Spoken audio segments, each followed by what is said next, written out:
Hey everybody, I'm Dave Karger here at the IMDb studio in Toronto, presented by Intuit QuickBooks. Very happy to be joined by the director and stars of the movie Seberg. The director is Benedict Andrews, and the stars are Kristen Stewart and Anthony Mackie. Hey guys, how you doing?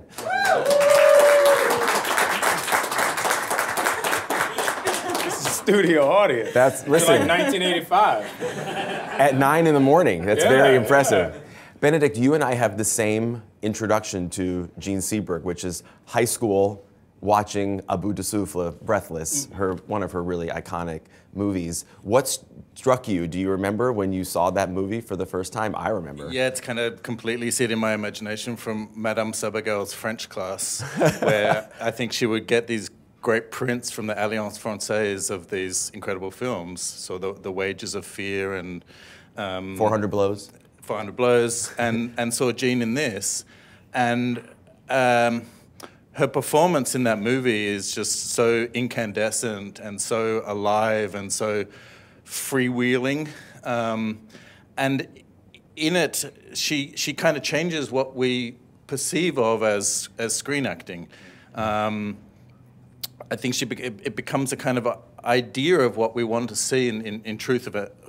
The truth of an actor in that performance, and there was just something so free and so full of life in it that I never forgot her performance. Huh.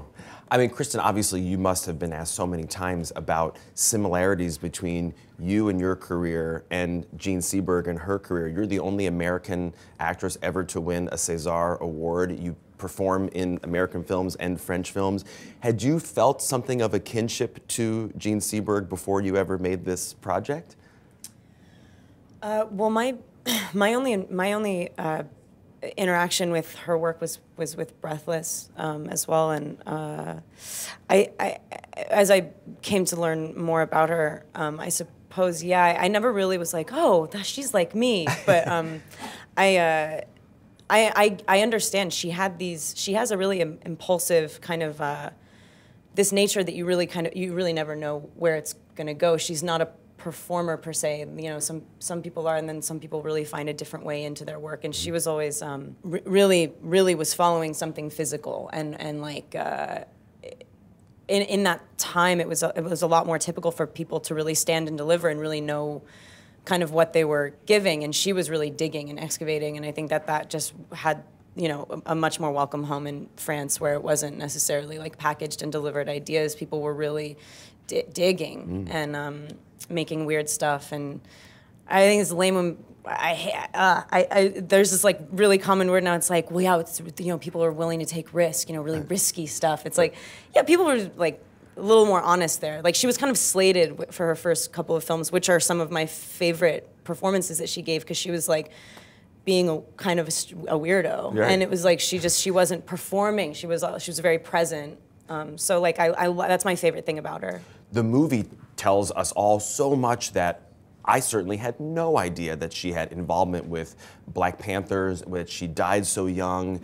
Was there something that you learned in the process of this that was the most eye-opening for you about her? Well, all of that. Right. Yeah, I mean, that's the ironic thing about this story is that, you know, most people that like movies know Jean Seberg and Breathless and all that, but like, you know, you mention this story and most people go, oh my gosh, I had no idea. And it's really like an incredibly beautiful thing to be a part of releasing that information. You know, it's like vindication on a really gorgeous level. That's very sad that she wasn't like around to see, but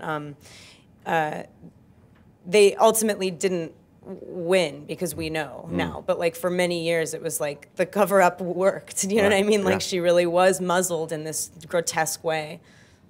Anthony, we've obviously seen Black Panthers portrayed in films before, but never, I don't think, to the complexity that is in your hands in this film as Hakeem Jamal. What were you most interested in bringing across as you were putting this performance and character together? Well, the great thing about Hakeem Jamal is he wasn't a Black Panther. He had his own movement separate from that, but they supported him because of his relationships and background with other people in the party.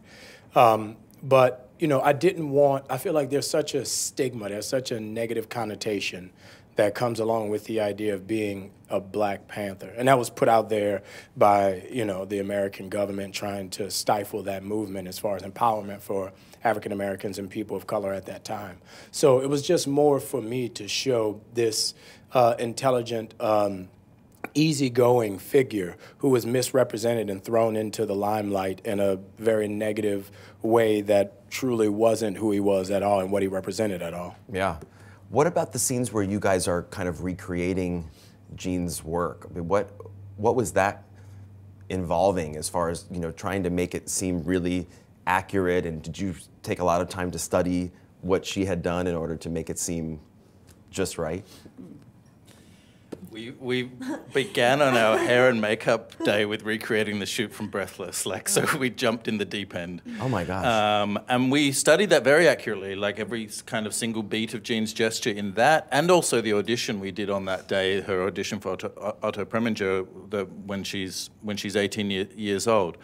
But they were the only bits we really studied accurately. The rest the only Googleable bits that are in the movie. Okay. So we were like, well, got to get this right. Yeah, and in the others, I guess what I love about Kristen's performance is she kind of embodies Jean from the inside out. Like you were talking about, Jean was that type of actress too. So it was very important for us to not try and kind of copy Jean, except in those moments very accurately. But there's one other moment that I really love that was kind of quite spontaneous, when Jean is taking pills in the mirror in the bathroom in New York, and she does this little gesture that is a moment from Breathless. It's a little quote from Breathless, and that was because Breathless is so gestural. That's one of the coolest parts about the movie, is like all the weird ways that they interact physically together, and like. And this is completely. Out of nowhere, I think we got our shot already. Right. And then I whispered to you, do you remember that moment in Breathless where she does that? Let's do it now. Yeah, and it's one of my favorite moments in the movie because of that. The kind of ghost of one of Jean's performance is coming back to her at a moment of crisis, but it's unstudied. Yeah. How great that you allowed for that kind of spontaneous moment to happen. That's, I think, what you're probably always wanting, right? Good job. Okay, so Anthony and Kristen, you guys both have other projects that people are excited about coming up. Kristen, you've got Charlie's Angels this fall. Anthony, you've got The Falcon and the Winter Soldier, a Disney Plus series. Which of the two of those is going to be the bigger deal? I think if you look at the cast of her movie and the cast of my show, her cast definitely beats my cast. Do you agree? No, man. Elizabeth Banks did say that audiences are going to be surprised when they see how much fun you're having in Charlie's Angels. Was it fun? Yeah, really a somber time. What was most fun? Shocking. The girls are amazing. I love them so much. That's kind of the whole point of the movie, I'm super proud of them and stuff, and